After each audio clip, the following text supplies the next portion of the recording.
فریشا کے لیے یہ فیصلہ کرنا بہت مشکل ہو رہا تھا۔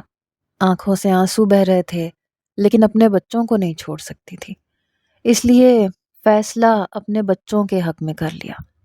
یہ دیکھ کر یاسر بہت خوش تھا۔ گھر آ کر جب حذیفہ نے اس سے پوچھا کہ وہ کیا فیصلہ کر کے آئی ہے اور بچے کہاں ہیں، تو کہنے لگی، مجھے معاف کر دو، لیکن میں بچوں کی خاطر اس شخص کی شرط مان چکی ہوں۔ اب کسی طرح بھی میں آپ کی نہیں ہو سکتی، کیونکہ وہ مجھے میرے بچے دور کر دے گا۔ پلیز حذیفہ، تم کسی اور سے شادی کر لو۔ یہ کہہ کر اس نے اپنا سامان پیک کرنا شروع کر دیا۔ حذیفہ کہنے لگا، تمہارے لیے یہ سب آسان ہے، لیکن میرے لیے نہیں ہے۔ فریشا کہنے لگی کہ مجھے اپنے بچوں سے بڑھ کر اور کوئی بھی عزیز نہیں ہے، تم بھی نہیں۔ میں مجبور ہوں، مجھے اسی شخص کے ساتھ رہنا پڑے گا۔ حذیفہ اس کا جواب سن کر غصے میں آیا۔ کہنے لگا، یعنی کہ ایک میں ہی بے وقوف تھا جو یہ امید لگائے ہوئے تھا کہ شاید تمہارے دل میں میرے لیے اب بھی کوئی گنجائش باقی ہو۔ وہ کہنے لگی، میں نے نہ پہلے تمہیں کوئی امید دلائی تھی، نہ اب دلا رہی ہوں۔ خدا کے لیے میری زندگی کو مزید مشکلات میں مت ڈالو۔ میں اپنے بچوں کو کسی قیمت پر نہیں چھوڑ سکتی۔ میں کیا، کوئی بھی ماں اپنے بچوں کو نہیں چھوڑ سکتی۔ حذیفہ، میری زندگی سے بہت دور چلے جاؤ، اتنی دور کہ کبھی میں چاہوں بھی تو نہ دیکھ سکوں۔ یہ سن کر کچھ دیر حذیفہ اسے دیکھتا رہا، پھر چپ چاپ باہر چلا گیا۔ فریشا پھوٹ پھوٹ کر رونے لگی۔ یاسر کے ساتھ گزری ہوئی زندگی دوبارہ سے یاد آنے لگی۔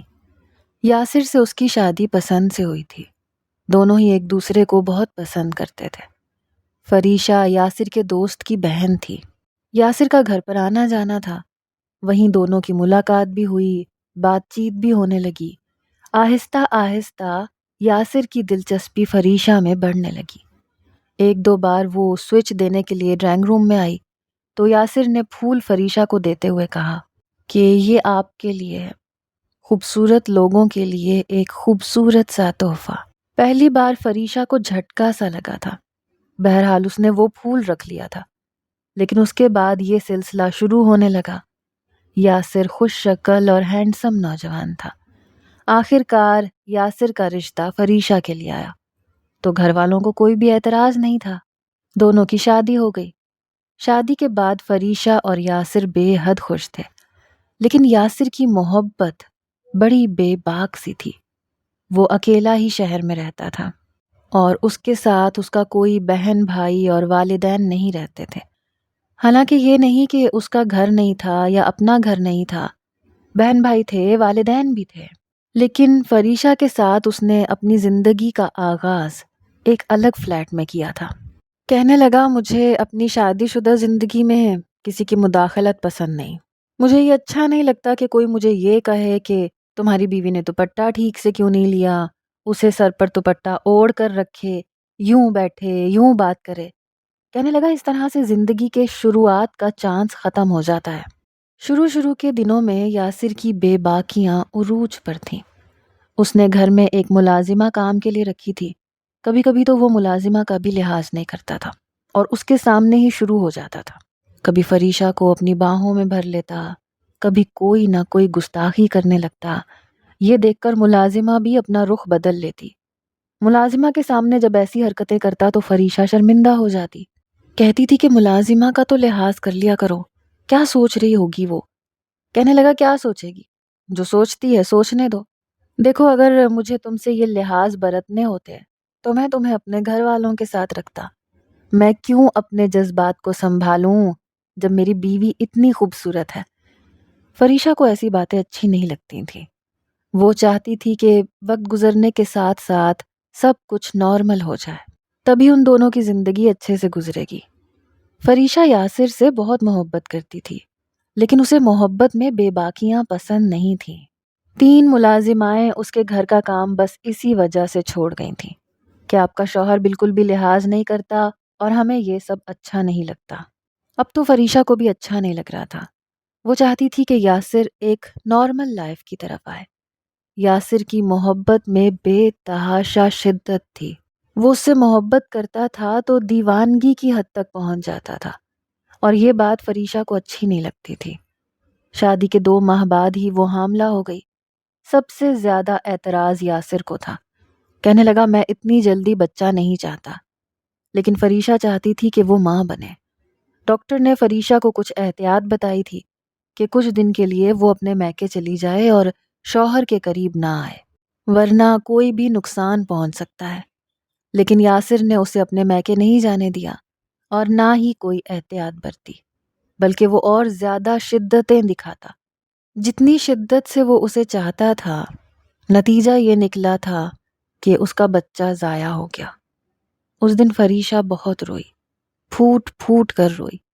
یاسر کچھ پریشان سا ہوا، کہنے لگا کہ اولاد کا کیا ہے، پھر ہو جائے گی، لیکن وہ بہت روئے جا رہی تھی۔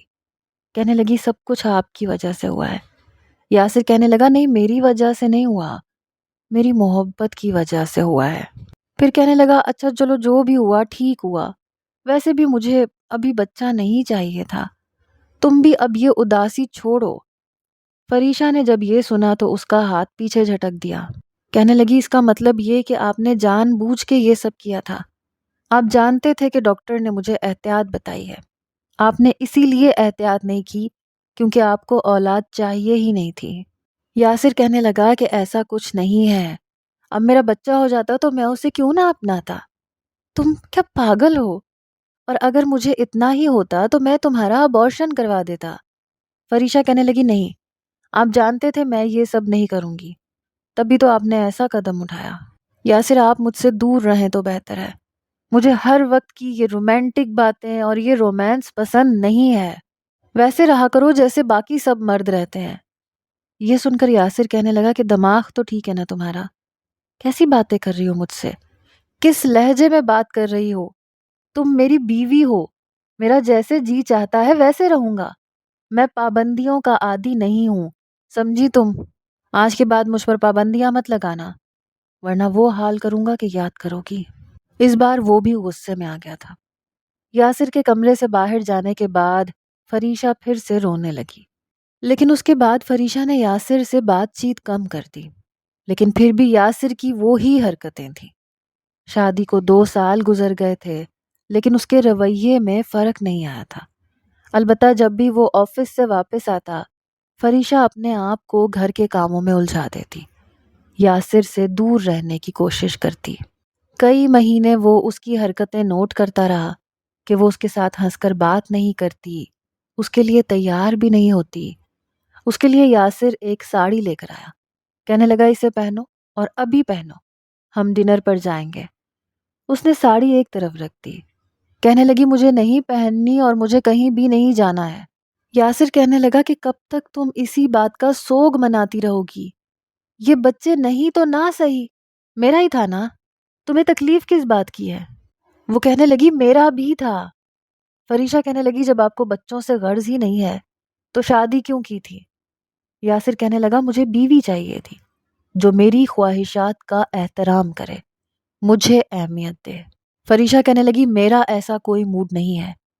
یاسر کہنے لگا کم آن یار، چھوڑو بھی پرانی باتوں کو، میرا تو موڈ ہے نا، بس میرا جی چاہ رہا ہے آج تم تیار ہو، ہم لانگ ڈرائیو پر چلتے ہیں، کھانا بھی باہر کھائیں گے۔ اس نے فریشہ کے کندھے پر اپنے دونوں بازو رکھ دیے، اسے خود سے قریب کرنے لگا، لیکن فریشہ نے ہاتھ جھٹک دیے، کہنے لگی میری اپنی کوئی زندگی نہیں ہے، مجھے اپنی مرضی سے سانس لینے کا بھی حق حاصل نہیں ہے۔ یہ سن کر یاسر سنجیدہ ہوا تھا، کہنے لگا اوکے، جی لو اپنی زندگی۔ یہ کہنے کے بعد وہ کمرے سے باہر نکل گیا، دوبارہ کمرے میں نہیں آیا، لیکن 4 دن سے وہ روزانہ رات کے 2 بجے گھر آتا۔ جب گھر میں آتا تو اس وقت شراب کے نشے میں ہوتا۔ فریشہ پوچھتی تو کہتا کہ تمہاری زندگی ہے، تم اپنی مرضی سے جیو، میری زندگی میں اپنی مرضی سے جیوں گا۔ ایک بار فریشہ کمرے کی صفائی کر رہی تھی جب یاسر کے فون پر ایک لڑکی کی کال آئی۔ جیسے ہی فریشہ نے وہ کال اٹھائی تو وہ یاسر سمجھ کر اس سے کہہ رہی تھی کہ رات کو تم اپنا بٹوا یہیں بھول گئے تھے، اس لیے وہ آ کر لے جانا۔ یہ سننا تھا کہ فریشہ سمجھ گئی کہ وہ راتیں کہاں بتانے لگا ہے، اس کے قریب نہیں آتا، اور کیوں نہیں آتا؟ جو شخص اس کے بغیر ایک رات نہیں گزارتا تھا، وہ پچھلے 1 مہینے سے اس کے پاس کیوں نہیں آ رہا تھا؟ فریشا نے فون یاسر کے ہاتھ میں تھما دیا۔ اس لڑکی کا نمبر دیکھ کر، اس کی کال دیکھ کر یاسر کچھ تذبذب کا شکار ہوا۔ اس لڑکی سے بات کرنے کے بعد اس نے فون بند کر دیا۔ فریشا کہنے لگی کس کی کال تھی؟ کہنے لگا تم سے مطلب؟ فریشا کہنے لگی یاسر میں تمہاری بیوی ہوں اور جاننے کا حق رکھتی ہوں۔ فریشا کی بات سن کر یاسر کہنے لگا تم کیا سمجھتی ہو میں تمہارا محتاج ہوں؟ میں تمہارا محتاج نہیں ہوں، بلکہ مرد کبھی بھی بیوی کا محتاج نہیں ہوتا۔ سمجھ میں آئی؟ جب تک بیوی اس کی ضرورت پوری کرے وہ اس کے پاس رہتا ہے، اور جب بھی اس سے جان چھڑوائے تو وہ دوسری عورت کو دیکھ لیتا ہے۔ یہ سننا تھا کہ فریشا کو غصہ آنے لگا۔ کہنے لگی اچھا تو ٹھیک ہے، پھر میں یہاں پر کیا کر رہی ہوں؟ مجھے اس گھر سے چلے جانا چاہیے۔ جس کے ساتھ ناجائز تعلقات بنا رہے ہو اسے اس گھر میں لے آؤ اور جائز طریقے سے اس کے ساتھ یہ سب کچھ کرو۔ یہ کہنا تھا کہ یاسر نے ایک زوردار تھپڑ فریشا کے منہ پر مارا۔ کہنے لگا بس اپنی حد میں رہو، تم کہیں نہیں جاؤ گی، یہیں پر میری بیوی بن کے رہو گی اور میرا جو چی چاہے گا میں کروں گا۔ یہ کہنا تھا کہ فریشا اپنا آپ اس سے چھڑوانے لگی۔ کہنے لگی یاسر مجھے نہیں رہنا تمہارے ساتھ۔ بار بار فریشا کا انکار کرنا یاسر کو تپا کے رکھ گیا۔ ٹھیک ہے، نہیں رہنا تو پھر ابھی نکلو میرے گھر سے باہر۔ رات کے 2 بجے کا وقت ہے۔ فریشا کہنے لگی اس وقت میں کہاں جاؤں گی؟ یاسر کہنے لگا جہنم میں جاؤ، لیکن ابھی یہاں سے نکلو۔ رات کے 3 بجے اس نے فریشا کو گھر سے نکال دیا۔ اس کے بعد وہ اپنے گھر چلی گئی، روتے ہوئے اپنے گھر پہنچی تھی۔ ایک بھلا رکشے والا اسے مل گیا تھا جس نے اسے رات کو بھی اس کے گھر پہنچا دیا تھا۔ ساری باتیں فریشا کو یاد آ گئی تھیں۔ اس نے شہر چھوڑ دیا تھا، اس کے بعد ایک کمپنی میں اچھی سی جاب کر لی۔ تب اسے پتا چلا کہ وہ امید سے ہے۔ پہلے تو جی چاہا کہ وہ یاسر سے کہہ دے اور صلح کر لے۔ یاسر جیسا بھی تھا اس کا شوہر تھا، لیکن پھر اسے احساس ہوا کہ پہلا بچہ بھی اس کا وہ ضائع کروا چکا ہے، کہیں یہ نہ ہو کہ دوسرا بچہ بھی ضائع کروا دے۔ اس وقت فریشا اپنی والدہ کے ساتھ تھی، لیکن پھر ان کا بھی انتقال ہو گیا۔ سب بہن بھائی اپنے اپنے گھروں کے ہو چکے تھے اور سبھی تقریباً بیرون ملک میں تھے، اس لیے فریشا کو اکیلے ہی رہنا تھا۔ اس لیے اس نے ایک آیا رکھ لی، اپنی جاب جاری رکھی۔ پھر اس کی ملاقات حذیفہ سے ہو گئی جو اس کا بہترین دوست تھا، اس کے دکھ سکھ کا ساتھی بھی تھا، لیکن وہ اسے کبھی یاسر جیسا مقام نہیں دے پائی تھی اور یاسر کے ساتھ وہ رہنا نہیں چاہتی تھی۔ خوف یہ تھا کہ کہیں اس کے بچے اس سے نہ چھین لے، کہیں انہیں کوئی نقصان نہ پہنچا دے، کیونکہ یاسر کو تو بچے چاہیے ہی نہیں تھے۔ لیکن آج جب وہ یاسر سے مل کر آئی تو پھوٹ پھوٹ کر رو رہی تھی۔ جب اسے بچوں کی خواہش نہیں تھی تو اب کیوں بچوں کو ہتھیار بنا کر اسے دوبارہ سے اپنا زر خرید بنانا چاہتا تھا؟ لیکن فریشا سوچ چکی تھی وہ کمزور عورت کی طرح اس کے ظلم اور زیادتیوں کو برداشت نہیں کرے گی۔ اس کے پاس چلی تو گئی تھی، لیکن اس سے فاصلہ رکھ کر رہتی تھی۔ ویسے پہلے اس نے یاسر سے کہہ دیا تھا کہ وہ صرف بچوں کی خاطر آئی ہے اور اسے بھی بچوں کی خاطر برداشت کر رہی ہے، اس لیے اس سے زیادہ کا رشتہ اس کے ساتھ قائم نہ کرے تو بہتر ہے۔ وہ بھی چپ تھا، کچھ نہیں کہہ رہا تھا، البتہ بچوں سے بہت پیار کرتا تھا۔ مانی کہنے لگا مما آپ نے بتایا نہیں ہمارے پاپا بھی ہیں۔ وہ کہنے لگی کہ ہمارا ایک کار ایکسیڈنٹ ہوا تھا، اس کے بعد تمہارے بابا کھائی میں گر گئے تھے، اس لیے مجھے لگا کہ وہ اس دنیا سے جا چکے ہیں، لیکن ان کی جان بچ گئی تھی۔ فریشا نے یہ کہہ کر بات کو ٹالا تھا۔ دونوں بچے اپنے باپ کو پا کر بہت خوش تھے۔ دوسری طرف حذیفہ 4 دن سے کمرے میں بند تھا۔ پروجیکٹ کمپلیٹ ہو چکا تھا، اس لیے اسے واپس لاہور جانا تھا، لیکن یاسر کہہ چکا تھا کہ فریشا تم جاب چھوڑ دو، میری جاب بہت اچھی ہے، تم صرف بچوں پر توجہ دو۔ دوسری طرف حذیفہ بہت غصے میں تھا۔ 3 سال اس نے ایک ایسی لڑکی کے پیچھے برباد کیے تھے جو آج بھی اپنے شوہر کی سگی تھی۔ اس کے نزدیک وہ کچھ تھا ہی نہیں، تو پھر وہ کیوں اس کی خاطر اپنی زندگی کو تباہ کرے؟ اس سے پہلے کہ وہ واپس لاہور جاتا اس نے فاطمہ کو فون کیا۔ کہنے لگا مجھے تم سے کام ہے، کیا مجھ سے آ کر مل سکتی ہو؟ وہ کہنے لگی آپ کے سیب کے پیسے میں ادا کر چکی ہوں۔ حذیفہ کہنے لگا بات سن سکتی ہو، میں تمہارے گھر کے باہر کھڑا ہوں، اگر میری بات سن سکتی ہو تو 5 منٹ کے لیے باہر آ جاؤ۔ حذیفہ واقعی اس کے گھر کے باہر کھڑا تھا۔ وہ باہر آئی۔ حذیفہ کہنے لگا تمہاری منگنی ہو گئی؟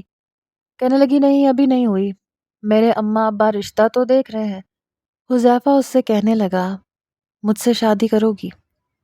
یہ سن کر فاطمہ حیران ہو کر اس کو دیکھتی رہ گئی۔ کہنے لگی آپ تو فریشہ آپی سے محبت کرتے تھے۔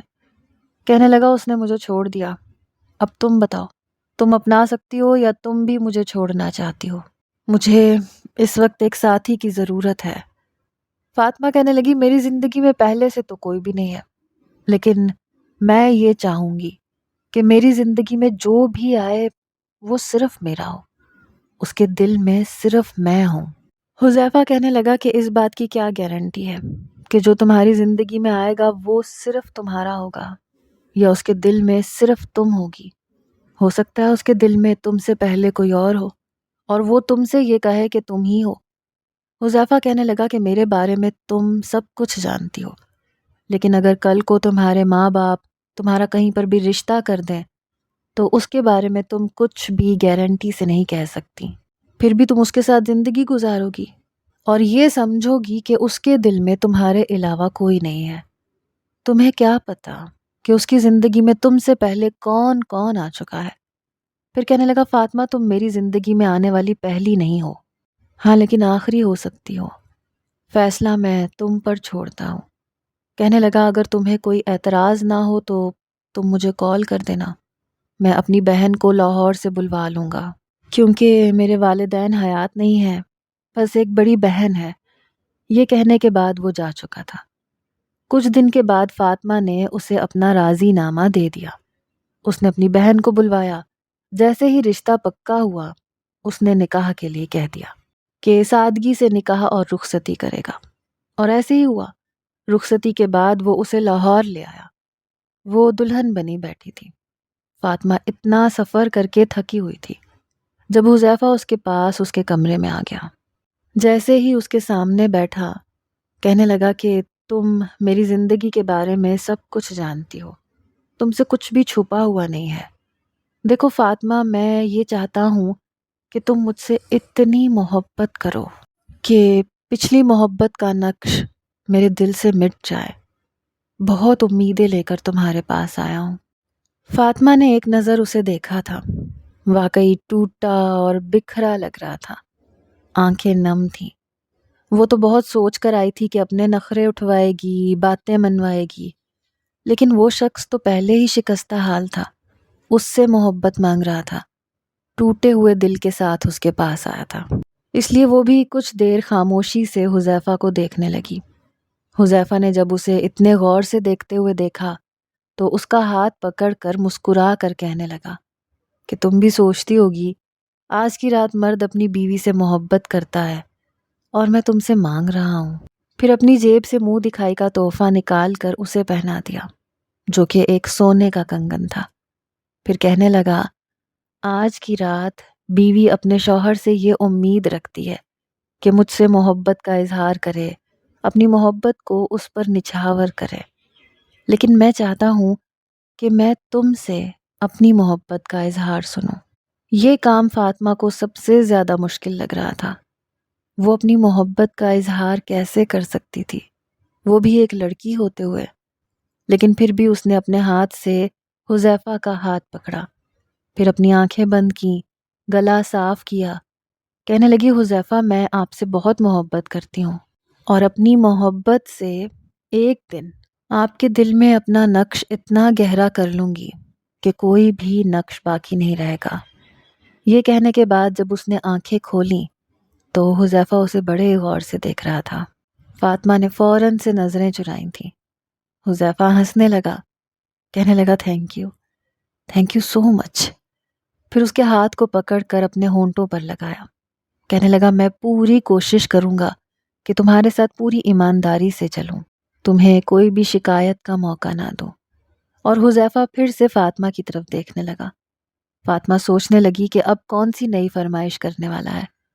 حذیفہ کہنے لگا میرے گھر میں پھل کھانے کے لیے تمہیں پیسے دینے کی ضرورت نہیں پڑے گی، تم بڑے آرام سے کھا پی سکتی ہو، بلکہ اب تو تمہارا حق ہے مجھ پر، میری جیب پر اور میرے گھر پر بھی۔ پھر کہنے لگا، ویسے تم پہلی لڑکی ہو جو یوں میرے کمرے میں آئی، پھل اٹھایا اور بڑے مزے سے کھانے لگی۔ حذیفہ کو وہ قصہ یاد آ رہا تھا۔ کہنے لگا، مجھے فریشہ نے صاف کہہ دیا تھا کہ وہ مجھے کچھ بھی نہیں سمجھتی اور واپس اپنے بچے اور یاسر کے پاس اسے لوٹ کر جانا ہے اور میں کسی اور سے شادی کر لوں۔ تب مجھے سب سے پہلے تمہارا خیال آیا تھا، پتہ نہیں کیوں۔ فاطمہ کہنے لگی، کیا میں آپ کے لیے سیکنڈ آپشن تھی حذیفہ؟ کہنے لگا، نہیں، فریشہ کے بعد تم فرسٹ آپشن تھی، کیونکہ وہ تو میری تھی ہی نہیں، وہ اپنے بچوں اور اپنے شوہر کی تھی، اور آج بھی شاید اس کے دل میں اب بھی کہیں نہ کہیں یاسر ہی ہے۔ تو میں نے سوچا کہ عورت کبھی بھی اپنے شوہر سے نفرت نہیں کر سکتی، لڑائی جھگڑوں میں ناراض ہو سکتی ہے، وقتی طور پر طلاق مانگ سکتی ہے، لیکن جب شوہر بیوی سے معافی مانگ لے اور اپنے رویوں سے باز آ جائے تو پھر سے اس کے ساتھ زندگی گزارنے میں پہل کر دیتی ہے۔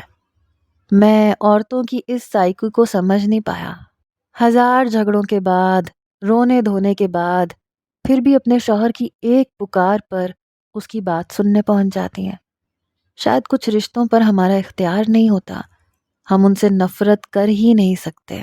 ہاں، لڑ سکتے ہیں، جھگڑ سکتے ہیں، ناراض ہو سکتے ہیں، لیکن اسے چھوڑ نہیں سکتے۔ فریشہ بھی ایسی ہی ہے، شاید ہر عورت ایسی ہی ہوتی ہے۔ فاطمہ کہنے لگی، سب عورتیں ایسی ہی ہوتی ہیں، کبھی بھی اپنا گھر خراب نہیں کرنا چاہتی۔ اگر وہ کسی سے فیصلہ مانگتی ہیں تو بہت زیادہ سوچنے سمجھنے کے بعد مانگتی ہیں، اور عورت کبھی بھی اپنی زندگی میں دوسرے مرد کے بارے میں نہیں سوچنا چاہتی، اپنی خوشی سے تو نہیں، سوائے چند ایسی عورتوں کے جن کی نظر میں شوہر سے زیادہ پیسے کی اہمیت ہوتی ہے۔ لالچ میں وہ کسی ایسے کے پاس چلی جاتی ہیں، ورنہ باقی 90% عورتیں اپنی شادی کو آخری دم تک نبھانے کی کوشش کرتی ہیں۔ حذیفہ نے بہت محبت سے فاطمہ کو اپنایا تھا، فریشہ کو بھولنے کی پوری کوشش بھی کر رہا تھا، چاہتا تھا کہ فاطمہ کے دل پر راج کرے۔ دوسری طرف یاسر کو بھی اپنی غلطی کا احساس ہو گیا تھا، اس نے فریشہ سے ہاتھ جوڑ کر معافی مانگی تھی۔ کہنے لگا، میرا طریقہ غلط تھا، لیکن سچ کہہ رہا ہوں، میں تم سے بہت محبت کرتا ہوں۔ تب میں نے تمہیں غصے سے نکال دیا تھا، لیکن بعد میں مجھے بہت پچھتاوا ہوا تھا۔ جس لڑکی کے بارے میں تم شک کر رہی تھی، میرا اس سے کوئی تعلق نہیں تھا، سوائے اس کے کہ وہ مجھے راستے میں ملی تھی، اپنے بچے کو گود میں اٹھائے جا رہی تھی، سنسان سڑک تھی، اسے کوئی سواری نہیں مل رہی تھی، جس رکشے میں وہ سفر کر رہی تھی وہ رکشہ خراب ہو چکا تھا اور اسے اپنی بچی کو ہسپتال لے کر جانا تھا۔ میں نے اس عورت کو ہسپتال پہنچایا تھا، اس کے ہاسپٹل کا بل بھی ادا کر دیا تھا، کچھ دیر اس کی بیٹی کے پاس اس کی خیریت پوچھنے کے لیے بیٹھ گیا تھا، اس لیے اپنا بٹوا وہاں بھول گیا۔